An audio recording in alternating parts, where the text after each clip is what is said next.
ఈరోజు దేవుని వాగ్దానం మత్తయి సువార్త 7వ అధ్యాయం 7వ వచనం.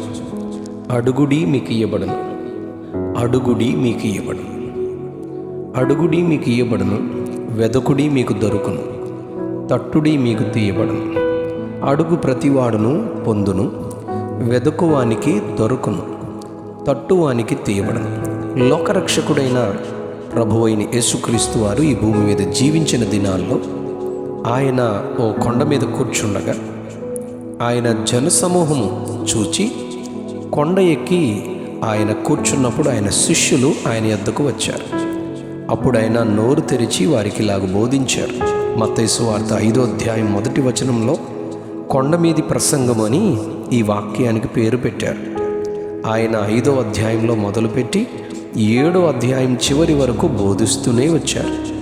ఆయన బోధలోని సారాంశం ఆత్మ విషయమై దీనులుగా ఉండడం, దుఃఖస్థితిలో ఉన్నవారికి ఓదార్పును గూర్చి, సాత్వికము, నీతి కొరకు ఆకలిగొనడం, కనికరము కలిగి ఉండడం, హృదయ శుద్ధిని గూర్చి సమాధానపరచువారిగా ఉండాలని, నీతి నిమిత్తము హింసింపబడిన స్థితిలో ధన్యులుగా ఉండాలని బోధిస్తూ ఎలా ప్రార్థించాలో, ఎలా దేవుని ప్రతిఫలం పొందాలో, ఎలా ధర్మం చేయాలో, ఎలా లోకానికి వెలుగుగా ఉప్పుగా ఉండాలో, అనేక నీతి ఫలాలు పొందేటట్లుగా జీవించాలని బోధిస్తూ సహోదరునిపై కోపము, ద్రోహి, వ్యర్థుడా అని పలకడం నరకానికి మార్గమవుతుందని, సమాధానపడాలని బోధిస్తారు.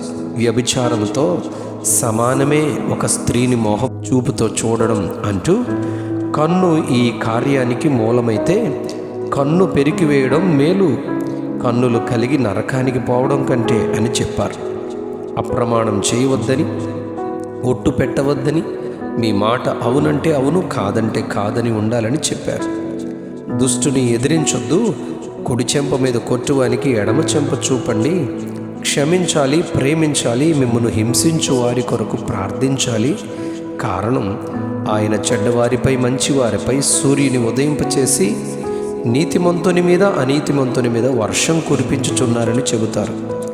మనుషులకు కనబడేలాగున మీ నీతి కార్యాలు, మీ ధర్మం, మీ ప్రార్థన, మీ ఉపవాసం ఉండకూడదు. మీ నీతి, ధర్మం, ప్రార్థన, ఉపవాసం దేవుడే ప్రతిఫలమిచ్చులాగున రహస్యంగా ఉండాలని చెప్పారు. పరలోకమందు మీ కొరకు ధనము కూర్చుకోవాలి కానీ భూమి మీద కాదు. మీ ప్రాణాన్ని గూర్చి, దేహాన్ని గూర్చి చింతింపక ఆయన రాజ్యాన్ని, నీతిని మొదట వెదకండి. అప్పుడు మీ పరలోకపు తండ్రి వీటన్నిటినీ మీకు అనుగ్రహిస్తారని చెప్పారు.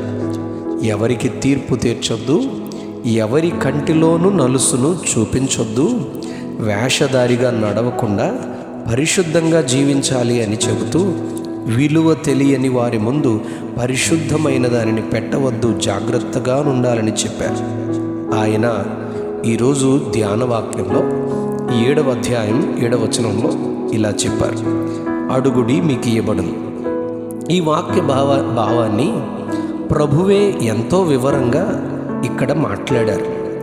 మీరు మీ ప్రభువునకున్న బంధం తండ్రి కుమారుల బంధమనే చెబుతూ, ఏ తండ్రి అయినా తన కుమారుడు రొట్టెను అడిగితే రాతినిస్తాడా, చేపను అడిగితే పామునిస్తాడా, గుడ్డును అడిగితే తేలునిస్తాడా? చెడ్డ తండ్రి అయినా పిల్లలకు మంచి ఈవులనిస్తారు కదా. మీ పరలోకపు తండ్రి తనను అడుగు వారికి ఎంతో మంచి ఈవులను ఇస్తారు అని చెబుతూ, దేవునిని అడిగే మనకు ఆయన ఇస్తారనే నమ్మిక ఉండాలి. ఆయనను అడిగే మనకు ఆయనను ఏమి అడగాలి అనేది కూడా తెలియాలి. రాజైన సొలొమోనును దేవుడు రాజుగా నియమించిన తర్వాత గిబియోన్లో ఓ రాత్రి స్వప్నములో, నీకేమివ్వడం నీకిష్టం, నన్ను అడుగుమని దేవుడు ప్రశ్నించగా, సొలొమోను రాజుల మొదటి గ్రంథం 3వ అధ్యాయం 9వ వచనంలో, నేను బాలుడను, నీ జనులకు న్యాయం చేయడానికి బుద్ధిని, వివేకము గల హృదయాన్ని నాకు దయచేయమని కోరుతారు. దేవుడు వాటిని తప్పక ఇస్తాను, వాటితో పాటు ఐశ్వర్యము, ఘనతను, జ్ఞానాన్ని కూడా నీకు ఇస్తానని వాగ్దానం చేసి ఇచ్చారు. మార్కు సువార్త 10వ అధ్యాయం 51వ వచనంలో, బర్తిమయి అనే గ్రుడ్డివాడు, దావీదు కుమారుడా నన్ను కరుణించమని కేకలు వేస్తూ ఉండగా యేసు నిలిచి పిలిచి, నేను నీకేమి చేయవలనని కోరుచున్నావని అడుగుగా అతడు, నాకు దృష్టి కలుగ చేయవలనని కోరుతున్నాను అని చెబుతారు. వెంటనే అతని కన్నులు తెరవబడి ఆయన వెంట త్రోవలో వెళ్ళినట్టు చెప్పబడింది. దేవునిని అడిగే నీకు నీ నిజమైన అవసరత ఏమిటో, నీ ఆధ్యాత్మిక అవసరత ఏమిటో ముందుగా దేవునికి నీవు తెలియచేయాలి. నువ్వు గ్రహించాలి, విశ్వాసంతో అడగాలి. యాకోబు పత్రిక 1వ అధ్యాయం 5వ వచనంలో, మీకు కొదువగా ఉన్న జ్ఞానాన్ని దేవుని యొద్ద అడగండి, ఆయన ధారాళంగా అనుగ్రహిస్తారని చెప్పారు. యాకోబు పత్రిక 4వ అధ్యాయం 3వ వచనంలో, మీరు అడిగినవన్నీ మీ భోగాల నిమిత్తం వినియోగించుకోవడానికి దురుద్దేశంతో అడుగుతున్నారు గనుక పొందుకోలేరు, అందుకే మీకు దొరకడం లేదు అని హెచ్చరించారు. 2వ కీర్తన 8వ వచనంలో, నన్ను అడుగుము, జనములను నీకు స్వాస్థ్యముగాను భూమిని దిగంతముల వరకు సొత్తుగాను ఇచ్చేదనని వాగ్దానం చేస్తున్నారు ఆయన. మనకు అక్కరగా ఉన్నవేవో దేవునికి తెలుసు గనుక మన ఆధ్యాత్మిక అవసరతను గుర్తించి దేవునిని అడగడం ఎంతో ప్రాముఖ్యం. దేవుని నుండి పొందుకుందాం. అట్టి ధన్యత ప్రభువు మనకు అనుగ్రహించునుగాక.